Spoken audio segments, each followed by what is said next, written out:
Shalom, bien-aimés dans le Seigneur, nous sommes dans la joie de nous retrouver pour une nouvelle méditation au pied du grand roi, après avoir célébré la naissance ou la venue en chair de notre Seigneur et Sauveur Jésus-Christ.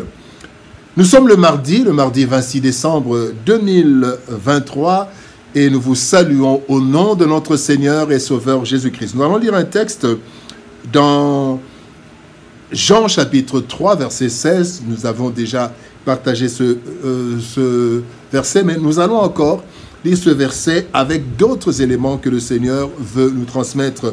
Jean chapitre 3, verset 16 nous dit « Car Dieu a tant aimé le monde qu'il a donné son Fils unique, afin que quiconque croit en lui ne périsse point, mais qu'il ait la vie éternelle. »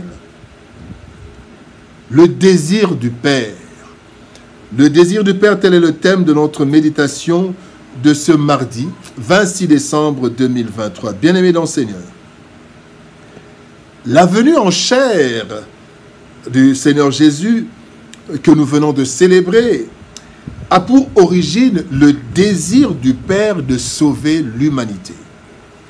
Ce désir du salut fait suite à la perturbation du plan de bonheur que Dieu avait élaboré pour l'humanité, plan qui a été perturbé par la désobéissance des premiers bénéficiaires, donc Adam et Ève dans le jardin d'Éden.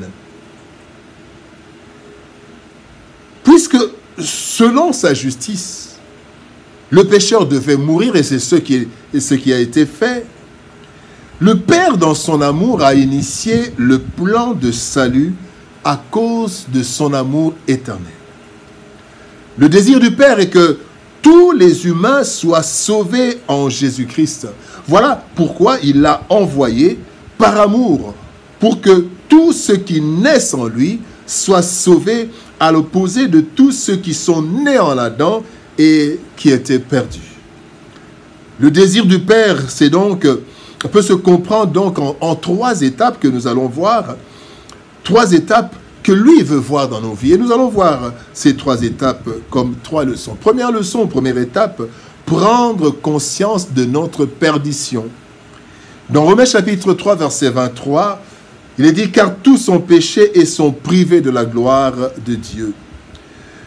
Le salut commence par la prise de conscience de notre perdition. Le fils prodigue de Luc chapitre 15, après avoir dilapidé ses avoirs, est réduit à la mendicité, une mendicité sans nom.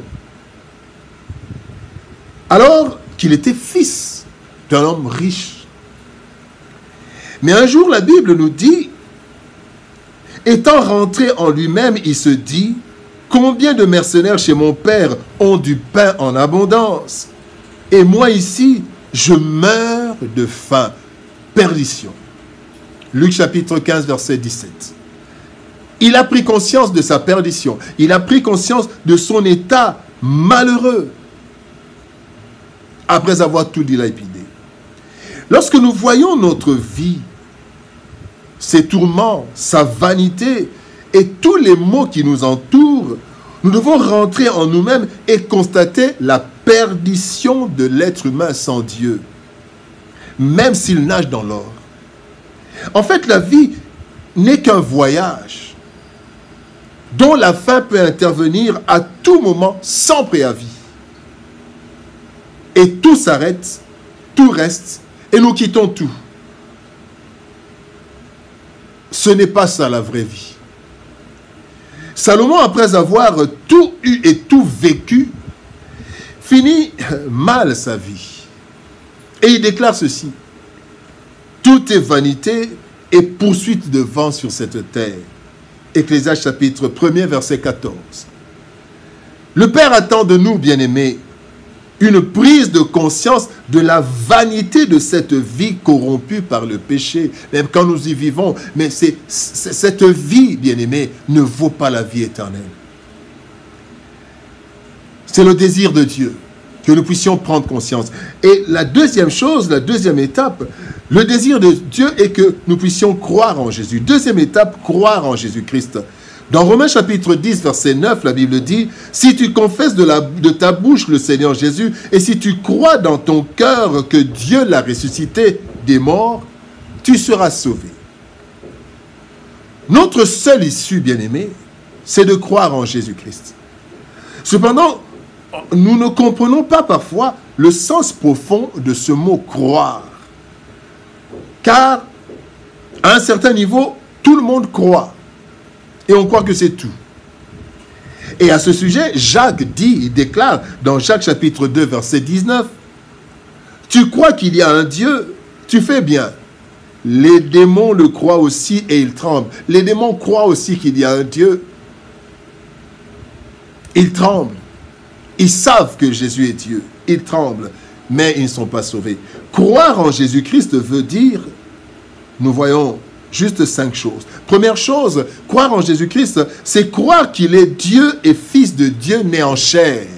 La Bible dit dans 1 Jean 4, 2, « Reconnaissez à ceci l'Esprit de Dieu, tout esprit qui confesse Jésus-Christ venu en chair et de Dieu. » Deuxième chose, croire en Jésus-Christ veut dire croire qu'il est mort pour nous et à notre place. Ésaïe 53, 5 nous dit, « Mais il est blessé pour nos péchés, brisé pour nos iniquités, le châtiment qui nous donne la paix est tombé sur lui. » Croire en Jésus-Christ veut dire lui faire totale confiance. Le psaume 37, verset 5 dit, « Recommande ton sort à l'Éternel, mets en lui ta confiance et il agira. » Croire en Jésus-Christ veut dire aussi lui remettre la direction de notre vie, mais aussi le suivre pas à pas, avec l'aide du Saint-Esprit, évidemment.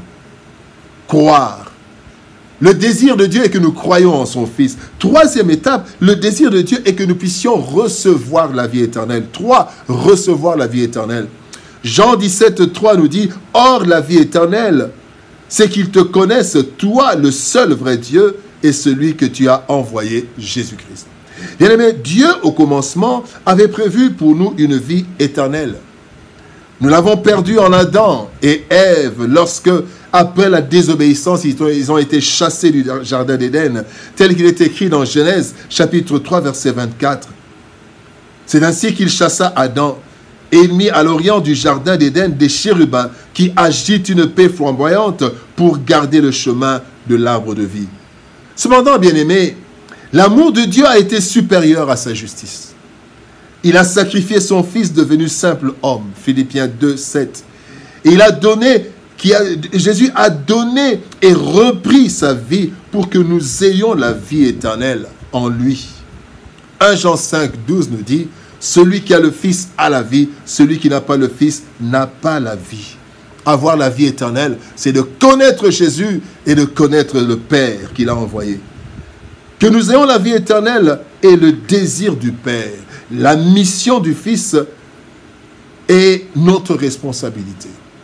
Dieu a ce désir, le Fils a rempli sa mission et maintenant notre responsabilité, c'est de croire en Jésus-Christ. Connaître Dieu, Jésus-Christ, et connaître le Père. L'accepter comme Sauveur et Seigneur. Ainsi qu'il est écrit dans 2 Pierre chapitre 3 verset 9, « Le désir du Seigneur est que tous parviennent à la repentance. » Ce désir fondé sur son amour l'a poussé à envoyer son Fils unique Jésus-Christ sous forme humaine pour prendre notre condition ainsi que notre place, afin que le châtiment qui nous était destiné tombe sur lui. Ésaïe 53, 5. Et ainsi que nous soyons sauvés. Ayant conçu et exécuté le plan du salut, Dieu ne désire qu'une chose aujourd'hui, c'est que chaque humain croit en son Fils Jésus pour bénéficier de son don merveilleux de la vie éternelle. Le désir de Dieu, c'est le salut de chaque être humain. Prions. Éternel Père de gloire, Dieu Tout-Puissant, toi dont le désir est le salut de chaque être humain, merci d'avoir envoyé Jésus-Christ. Merci d'avoir exécuté le plan de salut. Et maintenant, Seigneur, tu nous donnes juste la responsabilité de te connaître, de croire en Jésus. Aide-nous par le Saint-Esprit, car c'est le Saint-Esprit qui nous convainc. Que le Saint-Esprit puisse convaincre mon frère, ma sœur, afin qu'il prenne conscience de sa perdition. Que nous puissions prendre conscience qu'en dehors de toi, c'est la perdition. Que nous puissions croire en Jésus afin que nous ayons la vie éternelle. Bénis ta parole éternelle et bénis ton peuple. Au nom de Jésus-Christ, nous avons ainsi prié, Père. Amen. Bien-aimés dans le Seigneur, que Dieu nous bénisse. Shalom, au revoir et par la grâce de Dieu, nous nous retrouvons demain pour une nouvelle méditation au pied du grand roi. Shalom, au revoir et à demain.